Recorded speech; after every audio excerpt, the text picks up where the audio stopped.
मित्रांनो, एम-पी-एस-सी राज्यसेवा परीक्षा 2026ची तयारी करणाऱ्या सर्व विद्यार्थ्यांसाठी आणि विशेषतः सिव्हिल इंजिनिअरिंग झालेल्या विद्यार्थ्यांसाठी एक अत्यंत आनंदाची आणि तितकीच महत्त्वाची बातमी समोर आलेली आहे.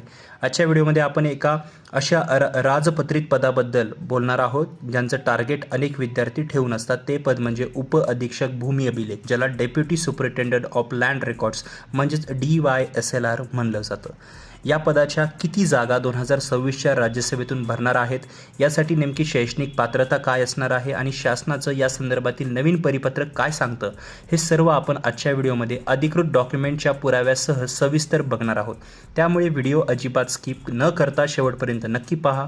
आणि हो, जर तुम्ही चॅनलवर नवीन आलेला असाल तर आत्ताच आपल्या चॅनलला सबस्क्राईब करा, म्हणजेच अशा ऑथेंटिक अपडेट तुमच्यापर्यंत पोहोचतील सर्वात आधी. तसंच तुम्हाला हे डॉक्युमेंट जर पाहिजे असतील तर व्हॉट्सॲप आणि टेलिग्रामवरती मी शेअर करेल. डिस्क्रिप्शनमध्ये लिंक आहे किंवा डिस्क्रिप्शनच्या फर्स्ट लिंकला क्लिक करून तुम्ही याचे आर्टिकलसुद्धा आहेत ते रीड करू शकता. चला तर मित्रांनो, थेट डॉक्युमेंटवर येऊया. स्क्रीनवर तुम्हाला शासनाच्या अधिकृत माहितीचा एक भाग दिसत असेल.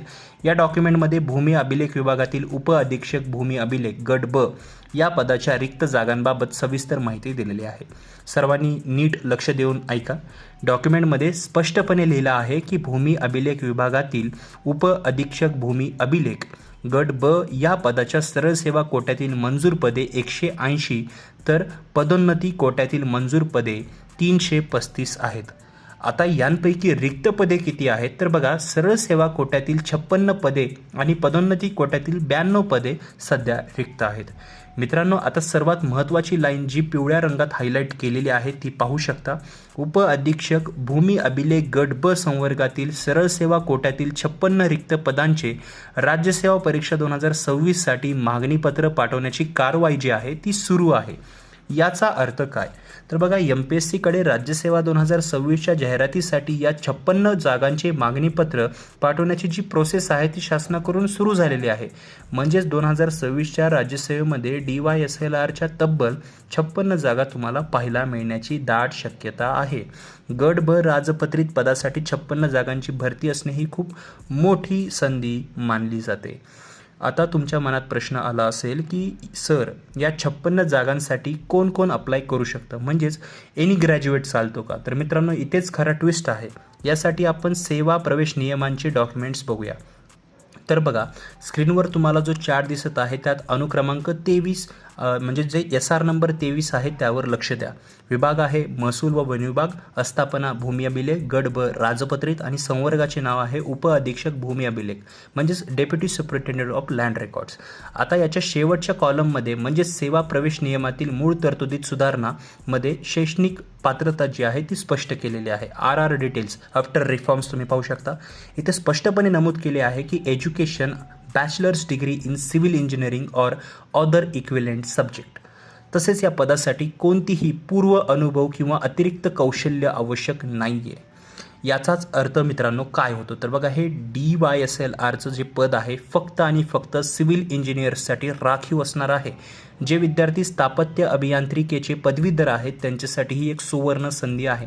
म्हणजेच इंजिनिअरिंग तुम्ही कंप्लीट केलेली असेल सिव्हिलमध्ये तर तुमच्यासाठी हा एक जॅकपॉट असणार आहे असं आपण म्हणू शकतो. कला, वाणिज्य किंवा इतर शाखांचे पदवीधर या विशिष्ट पदासाठी पात्र नसतील, म्हणजे एनी डिग्री चालत नाही. विद्यार्थी मित्रांनो, 56 जागांचा आकडा कदाचित काहींना लहान वाटेल, पण MPSCमध्ये एखाद्या विशिष्ट शाखेसाठी 56 जागा येणे खूप मोठी गोष्ट आहे. जे सिव्हिल इंजिनियर्स आत्तापर्यंत फक्त सरळ सेवा किंवा MPSCच्या स्थापत्य अभियांत्रिकी परीक्षेवर अवलंबून होते त्यांच्यासाठी राज्यसेवेतून क्लास 2 अधिकारी बनण्याची ही सुवर्ण संधी आहे. लक्षात घ्या, राज्यसेवा 2026ची परीक्षा आता वर्णात्मक पद्धतीने होत आहे. म्हणजेच UPSC सारखा पॅटर्न आहे. मागणीपत्र पाठवण्याची कारवाई आतापासून सुरू झालेली आहे. याचा अर्थ शासनाची तयारी वेगवान आहे. तुमच्याकडे अजूनही पुरेसा वेळ आहे. जर तुम्ही सिव्हिल इंजिनियर असाल आणि तुमचं स्वप्न राजपत्रित अधिकारी होण्याचं असेल तर आजपासूनच तयारीला सुरू करा, तयारीला लागा. तर मित्रांनो, ही होती उपअधीक्षक भूमी अभिलेख या पदाबद्दलची अत्यंत महत्त्वाची आणि अधिकृत पुराव्यासहित माहिती. मला खात्री आहे की हा व्हिडिओ तुमच्यासाठी नक्कीच उपयुक्त ठरला असेल. तुमचे याबद्दलचे काही प्रश्न असतील किंवा तुम्हाला आणखीन कोणत्या पदांबद्दल अशीच सविस्तर माहिती हवी असेल तर मला कॉमेंट बॉक्समध्ये नक्की सांगा. मी प्रत्येक कमेंट वाचतो आणि त्यावर व्हिडिओ बनवण्याचा प्रयत्न करतो, तसेच मी रिप्लायसुद्धा देतो. हा व्हिडिओ तुमच्या सर्व सिव्हिल इंजिनिअरिंग मित्रमैत्रिणींसोबत आणि स्टडी फ्लो ग्रुप्समध्ये वेगवेगळ्या स्टडीच्या ग्रुप्समध्ये नक्की शेअर करा, जेणेकरून त्यांनाही ह्या मोठ्या संधीची जी आहे ती माहिती मिळेल. व्हिडिओ आवडला असेल तर नक्की लाईक करा आणि सर्वात महत्त्वाचे अशाच नवनवीन ऑथेंटिक आणि अभ्यासाला दिशा देणाऱ्या अपडेट्ससाठी आपल्या स्टडी फ्लो अपडेट्स यूट्यूब चॅनलला आत्ताच सबस्क्राईब करा आणि शेजारचं बेल आयकॉन प्रेस करायला विसरू नका. चला तर मग भेटूया पुढच्या व्हिडिओमध्ये एका नवीन अपडेटसोबत. तोपर्यंत अभ्यास करत राहा आणि ध्येयाच्या दिशेने वाटचाल करत राहा. तर मित्रांनो, हा व्हिडिओ पाहिल्याबद्दल धन्यवाद.